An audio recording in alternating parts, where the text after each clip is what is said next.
Hi everybody, it's Deborah from PeopleLovingAnimals.com. Thanks so much for tuning in, watching today's video. Today's video is called 6 Myths About Cats and Dogs. In today's video, we're going to talk about 3 very common myths about cats that turned out to be not true. We're also going to talk about 3 very common myths about dogs that have turned out to not be true. I personally believed almost all of these because that's what I was told and I just believed it. And you might feel like the same thing, or you may already know these aren't true, but I found them very interesting, so I wanted to share.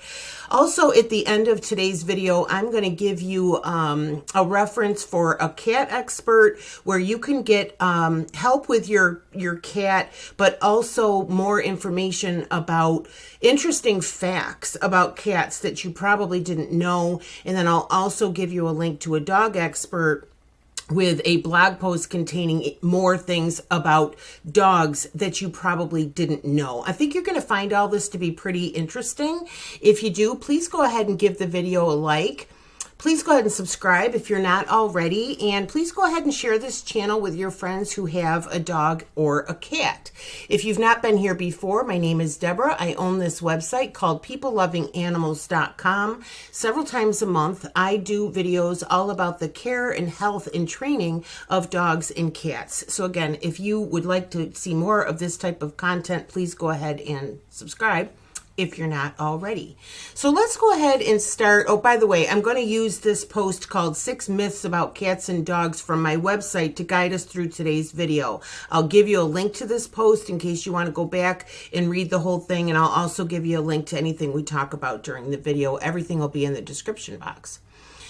The first common cat myth is that cats are nocturnal. They're really not. According to hillspet.com, cats are not nocturnal. They're crepuscular, which means that they're most active at dusk and at dawn. People think that cats are nocturnal because it seems like their cat is sleeping all day and awake all night, but the cat is actually sleeping on and off all day and all night. They're not just nocturnal.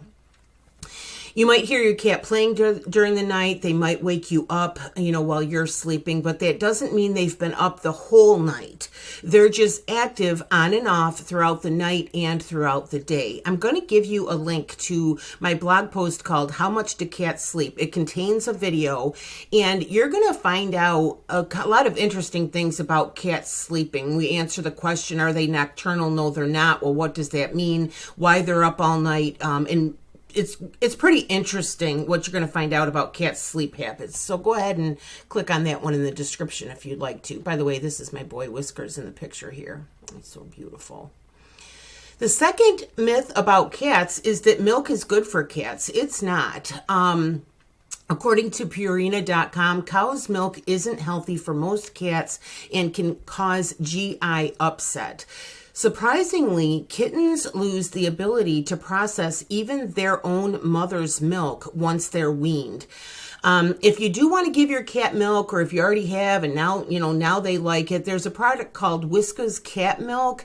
It's easy to digest and 98% lactose free. It's way easier, especially if your cat is lactose intolerant, which apparently many cats are. So I'll give you a link to that in the description box. You can go ahead and give them that, and they'll be just as happy without the possible side effects that you might not even know are happening, right? The third myth about cats is cats always land on their feet. Not necessarily. According to Purina.com, cats have a built-in balancing system called a righting reflex. This allows them to orient themselves during the fall so that they can land on their feet, but they don't always land on their feet. I was very kind of like shocked and a little freaked out to find out that it's the height of the fall that dictates how well they're able to do that. And the higher the fall, the higher the place they fall from, the more time they've got on the way down to get themselves oriented and land on their feet. If they do a quick fall, they don't have that time to do that righting reflex and get on their feet. That just freaks me out a little bit because I just think about cats falling from high places, but they don't always just automatically land on their feet. Again, these are things that I thought that was true, anyway.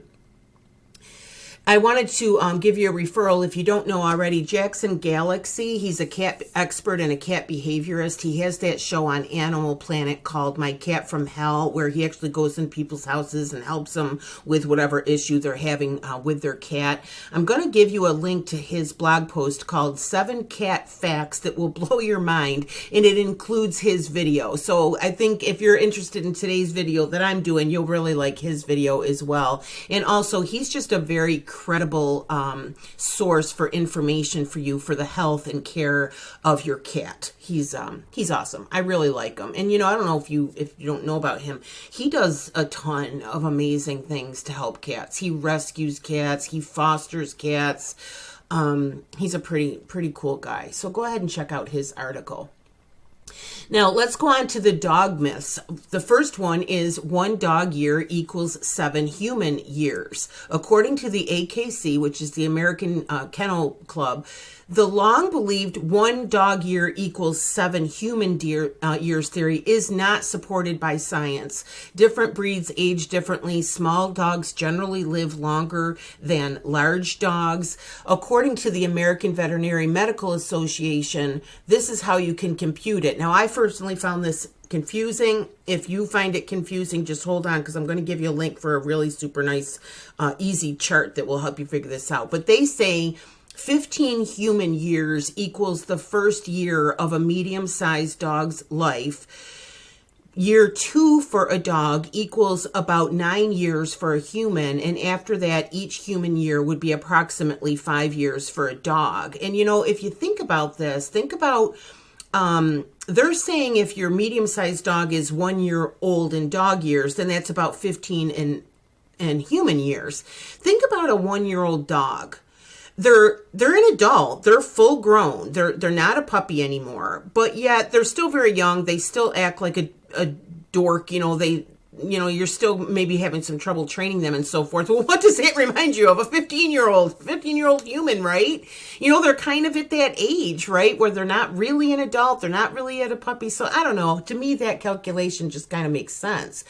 But I am going to give you a link to their article, How to Calculate Dog Years to Human years, and it's a nice chart, and it's for small, medium, and large dogs, and how old the dog is in human years, and what that would generally compute to in dog years. I find that to be very helpful. But again, I thought that was a real thing, and it kind of is in a general sense, because the 1 year times 7 kind of gives you a general sense of the age of the dog in dog years. I found that interesting.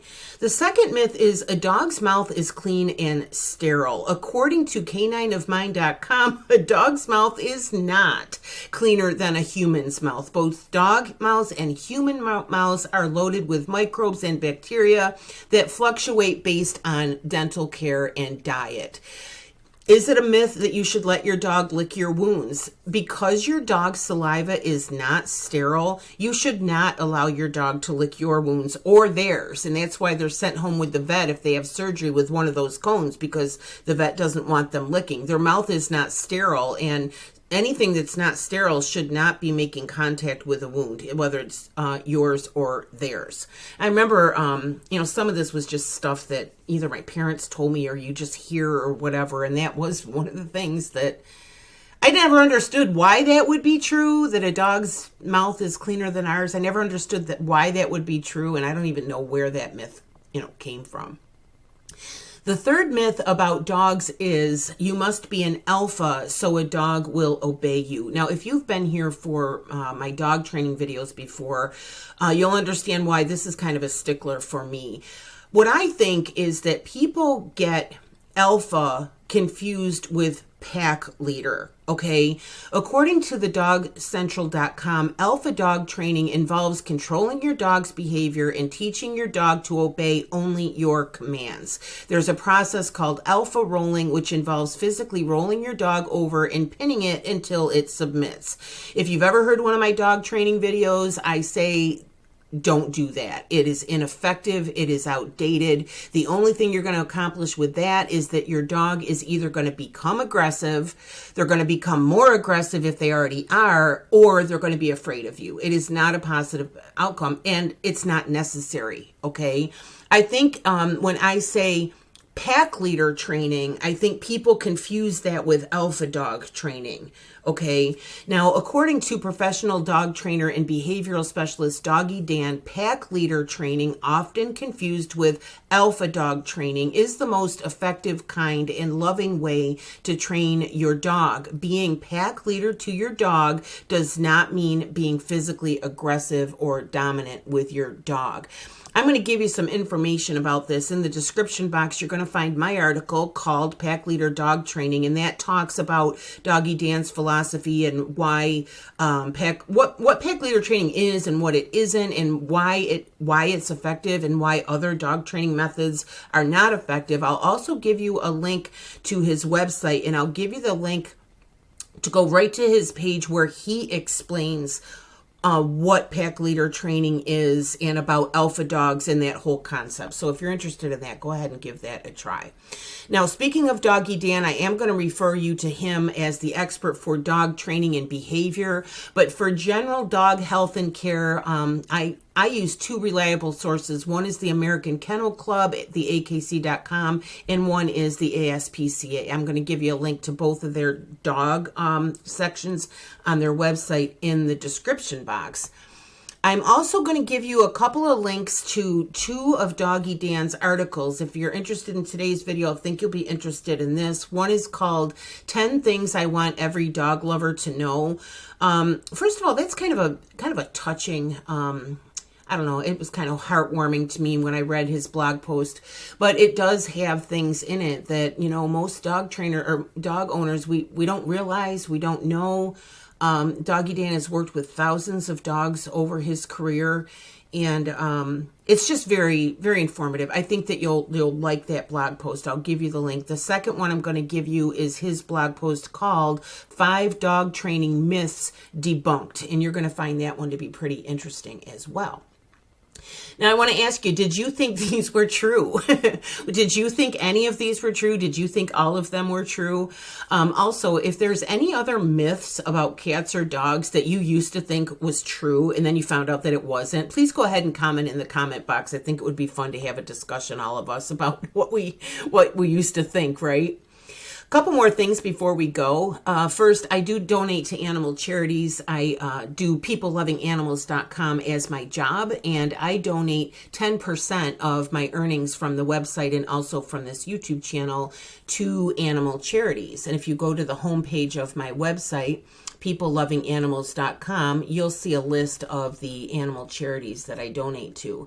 So again, thanks so much for watching today. I hope you find I hope that you found this video to be interesting. If so, please give it a like, please subscribe if you're not already, and please share the channel with your friends and family who have a dog or a cat. One more thing, in the description box, I'm going to give you links to sign up for either my dog lovers email list or my cat lovers email list, or you can sign up for both. If you sign up for those about once a week or so, you'll get an email from peoplelovinganimals.com, and it'll include a post and a video either all about dogs or all about cats, again, covering health, care, and training. So I think that you'll find that interesting, and I would love to have you on board as a subscriber there too. So again, thanks so much for watching. My name is Deborah, and my website is peoplelovinganimals.com. Thanks again. Bye-bye.